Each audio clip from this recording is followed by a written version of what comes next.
ఈ మధ్య నేను ఏదో అంగన్వాడీ గురించి ప్రసంగం చేయవలసి వచ్చింది.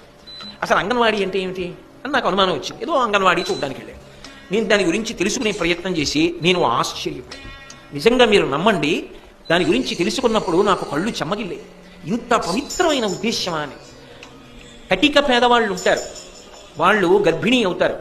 గర్భిణీ అయినప్పుడు అయ్యో మనం ఇంత పోషకాహారం తినాలని కానీ, ఇంత పప్పు తినాలని కానీ, ఏదో వారానికి ఒకసారి కోడిగుడ్డు తినాలని కానీ, ఓ పండు తినాలని కానీ, ఈ రక్త పరీక్ష చేయించుకోవాలని కానీ వాళ్ళకి ఏమీ తెలియదు.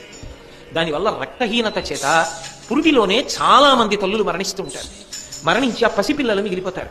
ఆ పసిపిల్లలు వాళ్ళు పేదరికంలో ఉన్నవాళ్ళు, ఆ పిల్లల్ని సరిగ్గా పెంచలేక ఇంట్లో ఏడుస్తూ ఉండిపోయి వాళ్ళు అకాల మరణానికి గురైపోతారు. 70 సంవత్సరాల స్వాతంత్ర్యం తర్వాత కూడా పరిస్థితి ఇంత దుర్భరంగా ఉంటే అంతకన్నా అవమానకరమైన విషయం ఇంకోటి ఉంటుందా?